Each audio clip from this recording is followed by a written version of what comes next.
November 6, 2018. What's going on, everybody, here on a Tuesday? I'm Nick Koeneke. Thanks for tuning in to the Koeneke Hour here on KSSU.com, the student-run radio station of Sacramento State. It is election night here in America, here in the United States. Hopefully everybody got out to the polls or before today submitted their votes. But happy election day. And welcome to the program, a passionate, heated, incomparable, and a very inconsistent discussion about everything going on in the sports world.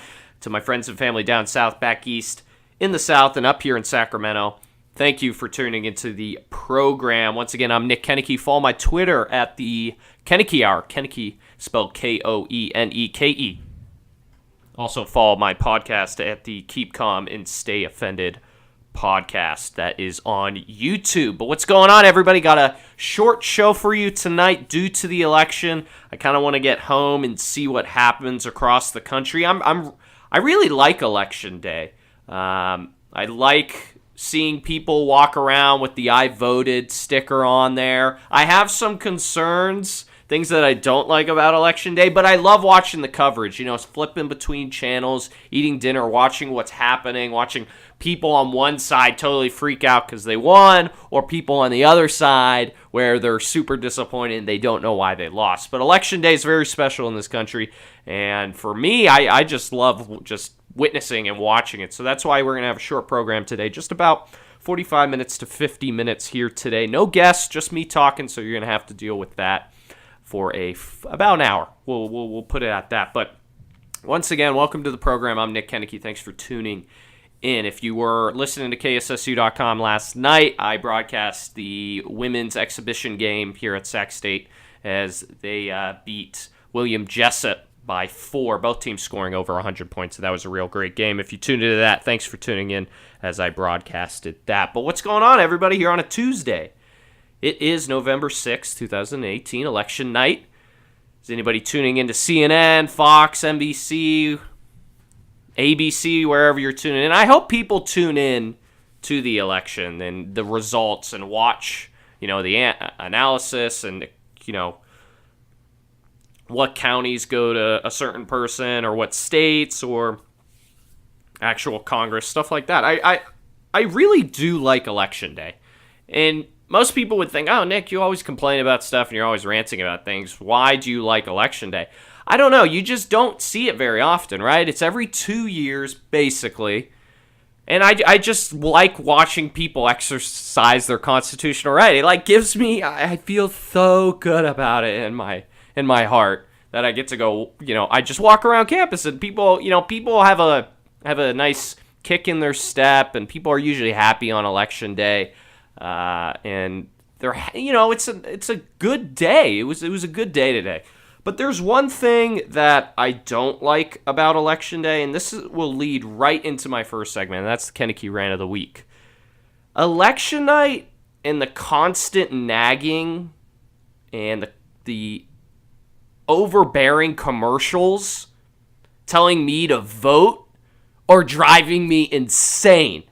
Okay? I have no problem with a campaign, a elected official, someone who's trying to become an elected official, parties advertising their candidate. I have no problem with that. What I am so sick and tired of is the constant commercials and advertising and social media posts from everybody saying, hey, go out to the polls and go vote. You see it from celebrities, you see it from sports teams, you see it from random organizations, you see it from universities, you see it from everybody. And when I'm getting tired of doing that, or having that just constant, in your face, go vote, I get it, okay? But, this morning, I saw the Sacramento Kings, they said, hey, it's election day, go vote. It's yeah, duh. I don't need you. You're not going to convince me. I'm not sitting on my couch being oh, well, the Sacramento Kings told me to go vote, so I guess I got to go vote now. Or random celebrities, I don't know, Chris Tucker, for example, one of my favorite comedians. He did a post where he's everybody go out and vote. Oh, because Chris Tucker says to go vote, I got to go vote. What do you think's going to happen? What type of impact are these people going to have on, others? Saying, oh, go vote. It's like, I get it, but you just keep telling me. Listen, I understand the importance, the history, and respect voting has in this country, and how people feel about their right to go vote. But I don't need every other commercial, every other social media post during a football game to be about how I need to go to the polls and go vote because this is the most important election ever. Really? This is the most important election? Like the last election wasn't important, or the election before that, or the one before that. They're all equally as important. But I don't... Just the amount of people who, like, every, celebrities, famous people just coming out, go vote, go vote, go vote. Like, I get it. You're not going to sway me because you're, I don't know, a movie star to say, oh, since you said that, I got to go do this now. I think it's ridiculous. It's getting to the point where it's annoying. It's kind of offensive. It's like, okay, why can't I tell you that, Mr. Famous Person or whoever you are, right? Why shouldn't I tell you to go to the polls? I kind of find that ignorant and a bit stupid that people, like these celebrities, think we're, like that it's their job to tell us what to do. And that we don't already know the importance of going out and voting. No matter the side or policy or candidate that you vote for, it's just important that you go out there and do it. So I'm really happy that it's election day. I never like leading up to the election day, but every election day I'm always happy because it just makes me feel good that I see people going out and voting, and then I don't have to listen to every single person in my life telling me, did you go vote? Go vote. It's important. This is the important election. It's like all of them are important. So please stop it with those. I'm Nick Koeneke. Thanks for tuning into the program. This is the Koeneke Hour, mainly sports, but wanted to talk about the election because it's important. All right, let's move on to the second segment, and that's my impressions from Week 9 in the NFL. And I always start with this segment.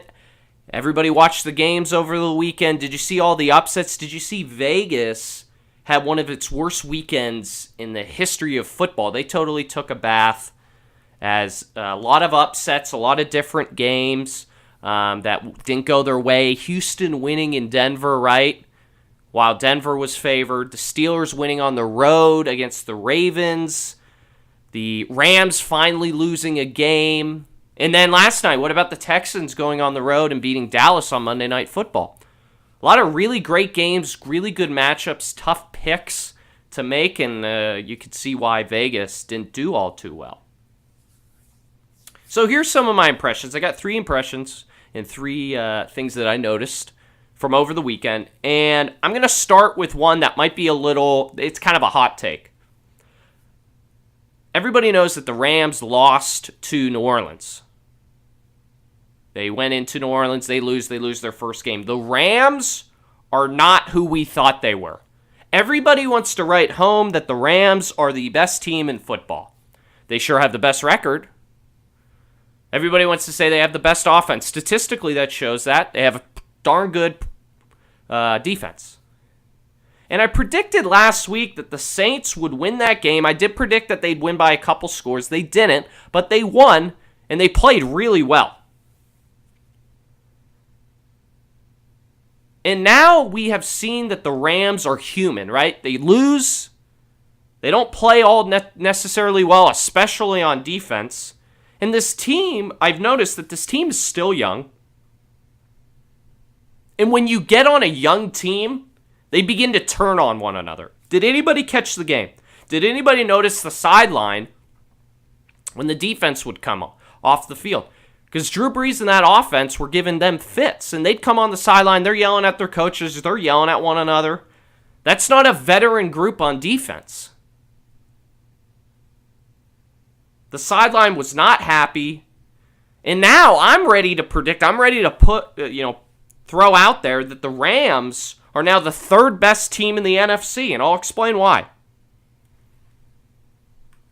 They are behind the New Orleans Saints, which they lost, so that kind of makes sense. But I think the Carolina Panthers are better than them.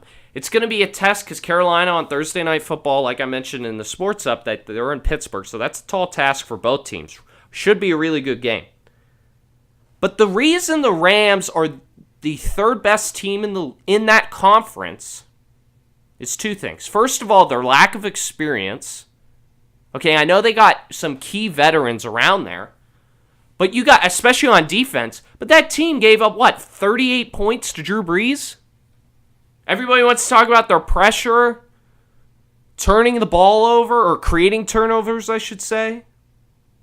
This team has only played two quality opponents, being the Packers and now the Saints. And guess what? They were supposed to lose both of those.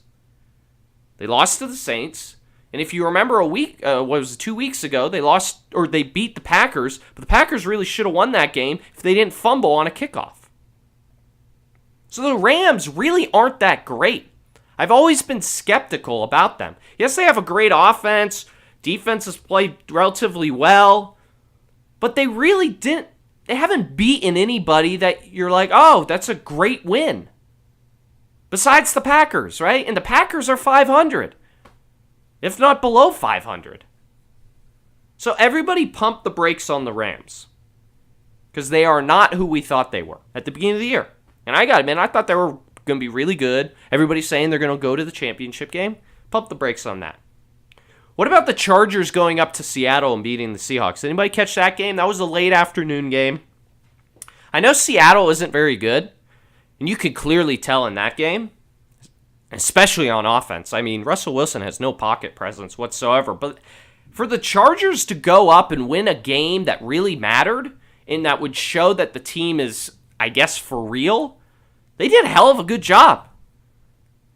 Playing in Seattle, that environment, that's not necessarily an easy game, no matter what Seahawk team you have.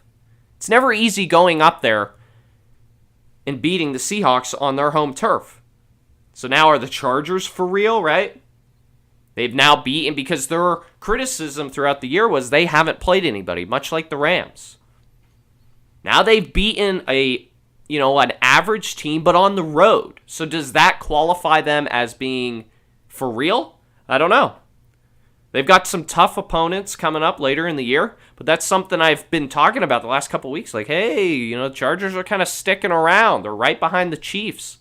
I know the Chiefs are a different animal, but we'll see what happens over in the AFC West. And what about this? Are defenses just not going to show up anymore? Are defenses just not going to, get on the plane, come to the stadium anymore? These are some of the scores from over the weekend. 45-34, 42-28, 41-9, 37-21, and 34-3. I know this is the NFL is an offensive league, but it's getting to a point where it's like, why are you even throwing a defense out there, right? You could put my Pop Warner team from 8th grade, that defense out there, and I bet they could do a better job than some of these defenses. I mean, it's ridiculous, just teams going up and down the floor or up and down the field, doing whatever they want. Defense has no answers, none whatsoever. And I know that's at the fault of the NFL because they want the league to be offensive-oriented. They want to protect their star players, quarterbacks, things that drives the league. And I might just be an old soul, but I don't like watching 45-34 ball games. I like watching tough, hard-nosed games that, 24-21, 20-17, where you might see a punt, you see special teams play a factor. You see defenses, stepping up their game. So the Rams, they are not who we thought they were. Are the Chargers for real? Maybe, maybe not. That's for you to decide. And will defenses finally show up in this league? Because they're getting torched. 526, here on KSSU.com, the student-run radio station of Sacramento State. I'm Nick Koeneke. Follow my Twitter at the Koeneke Hour. Follow my podcast at the Keep Calm and Stay Offended podcast. Moving on to the Steelers as they take down the Ravens on Sunday, 23-16 in a AFC North battle. So the Steelers, they win yet another divisional game to extend their winning streak to 4. So here are some of my takeaways from that game, transitioning over to the Steelers. Here are my 3 takeaways. Are the Steelers considered one of the best teams in the AFC? That's another question, much like the Chargers. Are the Chargers for real? But are the Steelers considered one of the better teams in the AFC? I'll talk about that, because I think so. Why not start Mike Hilton at corner? And lastly, Josh Dobbs, you are the real MVP, and I'll explain why. So here's the first, impression from the game and what I've been thinking about since Sunday. I want to ask all of you listeners out there, after 4 straight victories, 3 of those victories coming from teams in the AFC North, are the Steelers now considered one of the best in the AFC? And what I mean by that, top 3. I think so, and here's why. Steelers have 4 straight victories. That's simple. That's a given. The Patriots, who are always considered one of the best, right? They've won 6 in a row. I know 6 is a big leap from 4, but, put it into perspective, right? So if the Steelers have won 4 in a row and the Patriots have won 6 in a row, why are the Patriots so much farther ahead than the Steelers? Because the Steelers are firing on all cylinders right now. Offense, defense, special teams. Playing really good football. Like I said, 4 straight victories, 3 of those, and 3 straight wins over divisional opponents, 2 of them on the road. 1 in Cincinnati, 1 at home against Cleveland, and then 1 on the road against Baltimore. That's gotta be, I don't know why people aren't talking more about that. Why aren't the Steelers considered one of the better teams right now? Defense has really settled down after a really auspicious start. And nobody wants to talk about how versatile the Steeler offense is. Everybody wants to talk about the 3 Bs. What are they? Big Ben, Antonio Brown, and Le'Veon Bell. Guess what? You can't really talk about that when one of them's not there.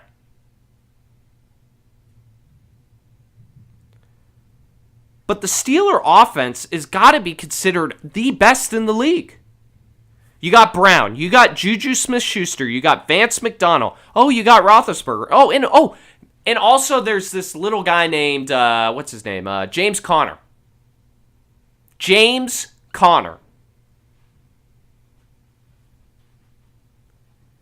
This team has weapons to use, and guess what? They're scoring at an efficient rate. They're controlling clock. They're keeping their offense on the field. They're converting on 3rd downs. I remember seeing a stat, like in the 3rd quarter, the Steelers were 7 for 10 on 3rd down. That's pretty impressive. So why not the Steelers? Why not? Why aren't the Steelers considered one of the better teams in the AFC? Why aren't they getting more credit? Is it because the distraction? Is it because the slow start? What is it? I don't know. I'm just trying to put out that question. These 3 reasons are why the Steelers should be considered right there with the Patriots. Right there with the Chiefs. I know the Chiefs won, beat them at Heinz Field, but that was a long time ago. All right, number 2. But why won't the Steelers, Mike Tomlin, why won't that defensive staff, why won't they start Mike Hilton at cornerback? He's a backup cornerback who comes in nickel formations and mainly blitzes or covers, the flat. And the flat is close to the line of scrimmage, if you're not familiar. I know Cody Sensabaugh has really settled into that position, but this is the time, like right around now, to try to experiment. All Mike Hilton has done is make plays when he's on the field. Because he's not always on the field. Why not put him out there at a position that's a focal weakness of this defense? That's that one defensive back position. Everybody wants to talk about why didn't the Steelers go out and sign somebody before the trade deadline? Why didn't they trade for somebody? Whatever. You got a guy who's playing lights out every time he gets on the field. Listen to some of these stats. He has 20 solo tackles, and he's been hurt this year and doesn't play every snap. 4 tackles for loss, 6 pass defense, and an interception. Let me put those stats into perspective for you. Both Cody Sensabaugh and Artie Burns, both the guys who play that corner position, both have less tackles for loss, and less pass defense. And they have much more playing time than Mike Hilton. I know the criticism, okay, I get it, all right?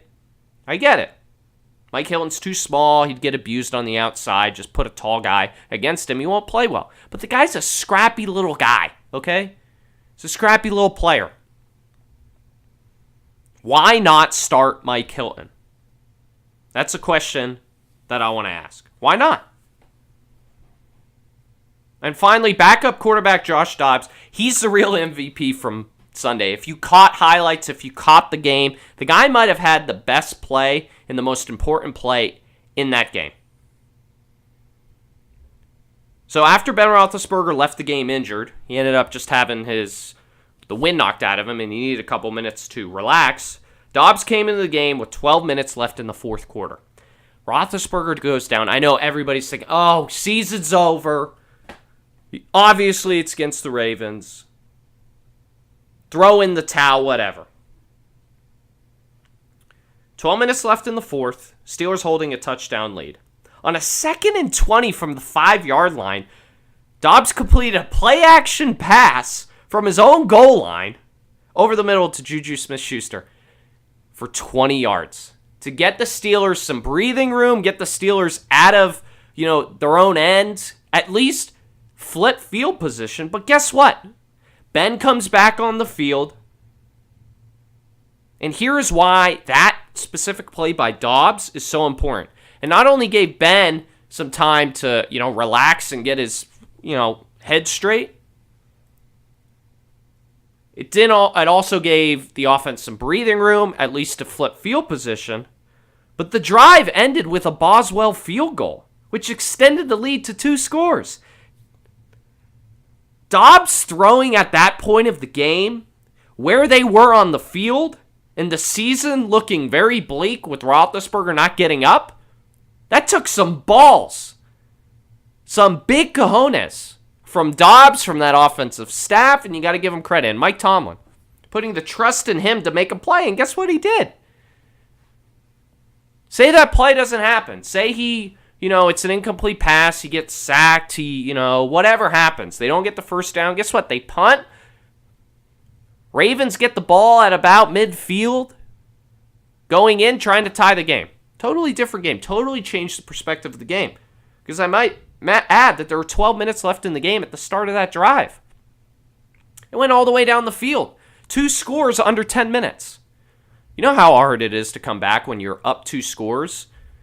Or you're down 2 scores, I should say. Down 2 scores with less than 10 minutes to go. It's a tall task. Game totally changed on that play. And Josh Dobbs, you're the real MVP. And that's why they kept him. So why not start Mike Hilton? Josh Dobbs, hell of a play. And why aren't the Steelers considered one of the better teams in the AFC? 5:35, we're going to hit a break. Coming back, I want to talk a little LeBron James. And then my usual Stop It Right Now segment. I'm going to talk a little Le'Veon Bell because he's back in the news here on a Tuesday. Happy election night, everybody. You're listening to the Koeneke Hour here on KSSU.com. 5:38 on KSSU.com. What's going on, everybody? Nick Koeneke and the Koeneke Hour. What's happening, everybody? Here on Election Night in America. A short program today because I want to get back home. I want to have some dinner, and I want to sit and watch political shows, political programs just fight one another on TV. I don't like watching like CNN or Fox or whoever else is out there, right? I don't normally like watching them on any night. Like, I get my news from elsewhere. But on election night, that's what I live for on election night, because they're just yelling at one another saying, "Oh, this is going to happen, this is going to happen." It's like, how do you know? You're never going to be able to predict what happens. Never.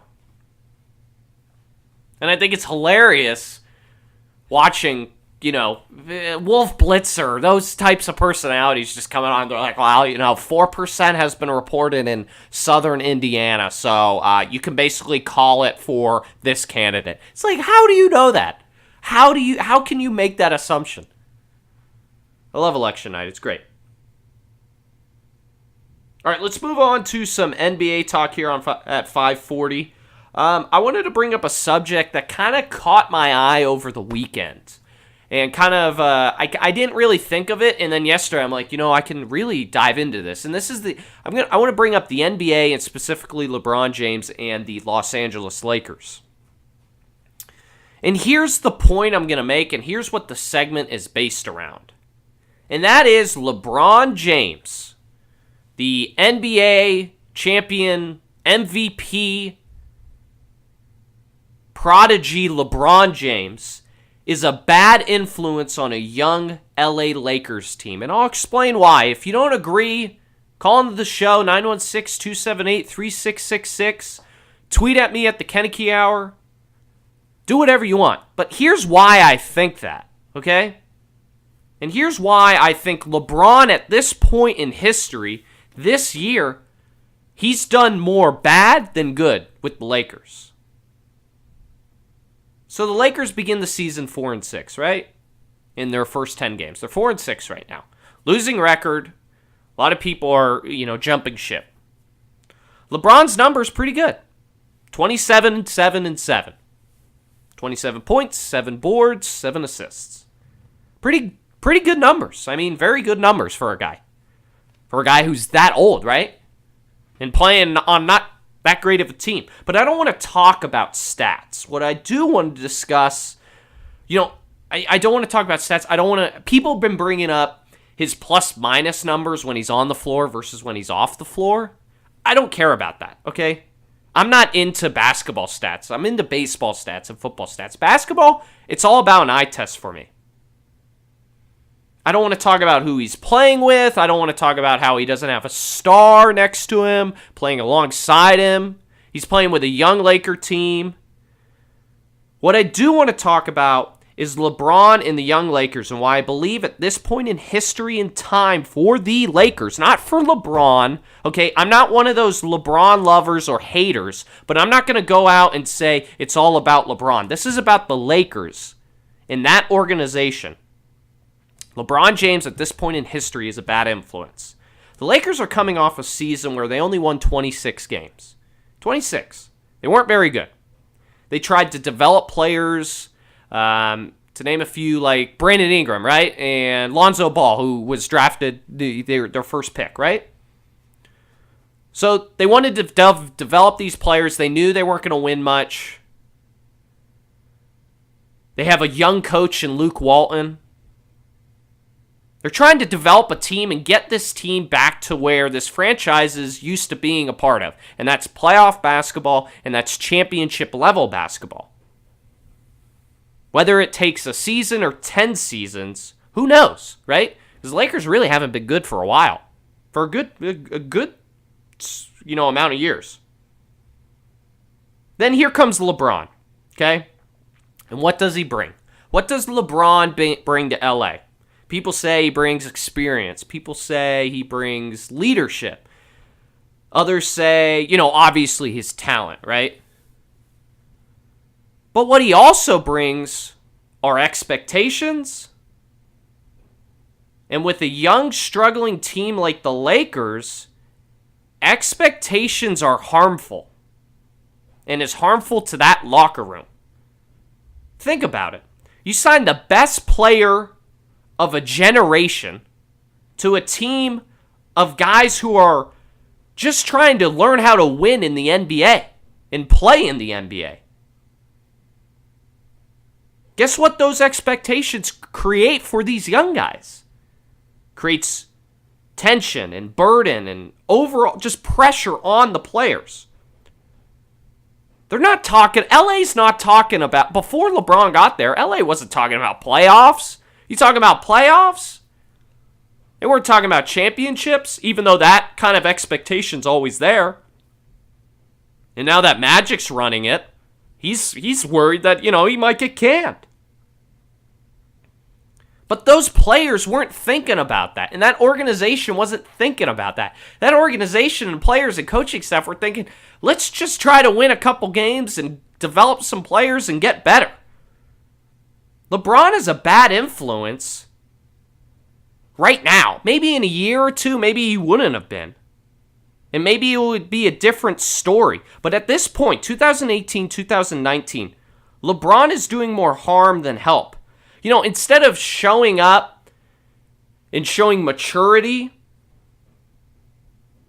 and taking some of, his some of the players under his wing, and LeBron likes to proclaim that he's trying to help this team, in the future. He signed a 4-year deal. He's all about loyalty. LeBron knows nothing about loyalty. Going to Miami, then going back to Cleveland, now to LA.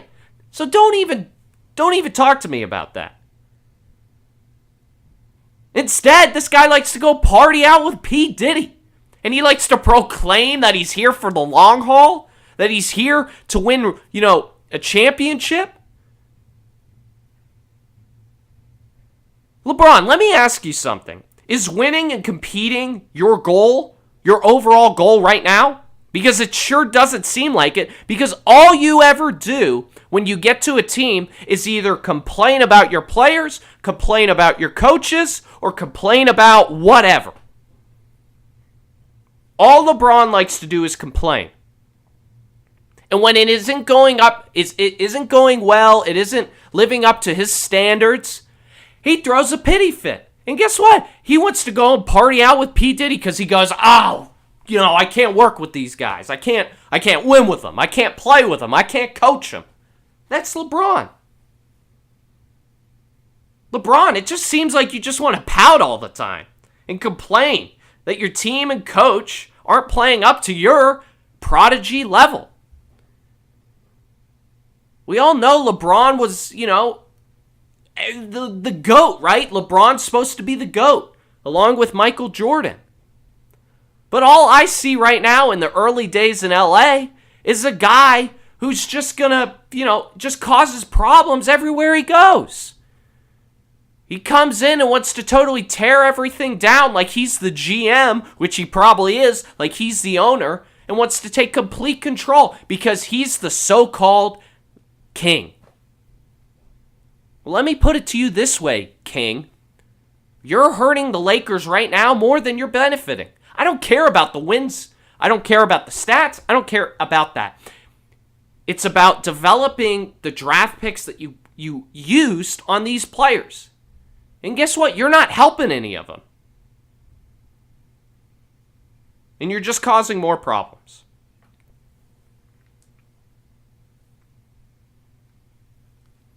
.548 here on KSSU.com, the student-run radio station of Sacramento State. I'm Nick Koeneke. Thanks for tuning into the program, everybody, and happy Election Day. One more segment before I go. Like I said, I want to get home and see what happens across the country. I don't have any updates right now on my computer, but I'm anxious to see what happens across the country. I don't have any vested interest. I just like watching.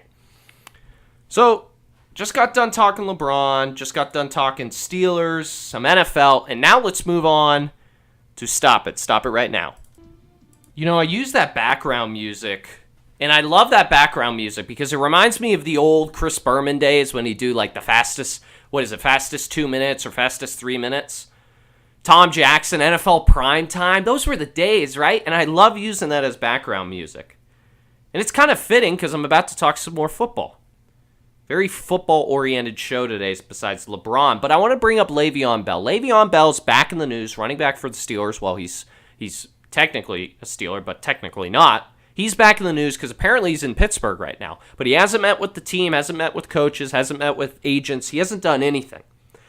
And recently, everybody wants to talk about how Le'Veon is now coming back to the Steelers because his deadline to play this year is coming up. I believe it's not this weekend, it's next weekend. And if Le'Veon Bell doesn't sign his contract, his tender, he can't play the rest of the year, which means he's still a part of the Steelers for the next season. So everybody likes to rumor about when he's going to sign. Is he going to play? Is he going to do this? And the message I have for you here on Stop It Right Now is to all the Bell supporters, to all the Le'Veon Bell guys who are itching for him to come back to the Steelers, for all those fantasy owners who are anxiously waiting for his return, right? To all the Steeler haters that say Le'Veon is the reason for their past successes, and they would be morons for not letting him come back and play, or they're morons for not signing him to a long-term contract. Le'Veon Bell is not going to play for this team in a long time. He's not. I do believe Le'Veon Bell is going to come back and play for this team, but he's not going to play for probably a month. At 100%, let me clarify, at 100%, he's not going to play for at least a month. When Bell does sign his tender, if and when he does, he won't be playing at 100%, people, for at least a month. So please, stop it right now with the whole, once he comes back, the team's going to be amazing and their offense is going to be unstoppable. And shut up. The guy's not in football shape, first of all. He needs at least a week of practice before suiting up and playing some real snaps. And when he finally does get playing time, he's only going to get 8 to 10 plays on offense, maybe. Maybe comes in third down or, different situations. But James Conner, yeah, he's there. And finally, when he is 100%, he's not going to get on the field because, like I mentioned all the time, there's a guy named James Conner who keeps playing well. And if he continues to keep playing well, there's no reason for you to sit him. And there's no reason to bring a guy back onto the field that doesn't want to be there. I don't care what you're going to say about Le'Veon. He doesn't want to be there. He wants to get paid, and he is an egotistical little brat. When he comes back, I'll root for him when he's on the field. That doesn't mean I got to like the guy. But stop it right now with the mantra that, Le'Veon's coming back. Oh, he's going to do this. He's going to do that. Stop. All these hypotheticals about when he plays, when he signs, when he doesn't, how much playing time he's going to get, it all comes down to one question and one, statement. Will Mike Tomlin even play him after this saga? That's an honest question that everybody's got to ask themselves, and that the city of Pittsburgh's got to ask, that Mike Tomlin's got to ask, and fans got to ask. Is he even going to play? Who knows? So to all you Le'Veon Bell lovers, stop freaking out. Stop it right now with the, can't wait for him to come back. It's going to be so long. I know his contract comes up in a couple weeks, and honestly, he has to sign it, but that doesn't mean he's going to be on the field in a week. That's BS. So please, stop it right now with that. Le'Veon Bell's not going to be on the field for a while. All right, ladies and gentlemen, that'll do it for today's program. About 45 minutes. That's pretty good for me. Pretty good for what I had to prepare for today. Like I said, it was going to be a short program, but once again, a lot of great games last weekend. This slate of games in the NFL, not so great, so I'm not necessarily excited for that. But the Steelers are on primetime this week on Thursday Night Football, and that should be a great matchup between the Carolina Panthers and the Pittsburgh Steelers. Why aren't the Steelers the best team, considered one of the best teams in the AFC? That's a good question you should ask yourself. Why is LeBron and the Lakers struggling? Or why are I don't know. I don't know how to correctly grammatically say that. LeBron is having a negative impact on the Lakers. And finally, Le'Veon Bell, please stop it. Stop it right now. He's not coming back for a while, okay? And he's not going to be on the field for a while. He might come back soon, but he's not going to be on the field for a while. I'm Nick Koeneke. Thanks for tuning into the program this evening. Catch me on KSSU broadcast of men's and women's basketball this winter. I'll be doing play-by-play for those teams. So catch me catch me on those broadcasts. Please follow my Twitter at the Koeneke Hour. Koeneke spelled Koeneke. Follow my podcast at the Keep Calm and Stay Offended podcast. That podcast is on YouTube. Once again, thanks to all my family down south, back east, in the south, and back up here in Sacramento. And to all my friends tuning in, listening in here on a Tuesday. Happy election night to everybody. I will be back next Tuesday before Thanksgiving break. I will not be having a show the week or the Tuesday before Thanksgiving, so keep that in mind. But I will be back next week to talk everything going on in the sports world, especially the NFL, over the weekend. Once again, everybody, I'm Nick Koeneke. Thanks for tuning in the program, and I'll see everybody next week.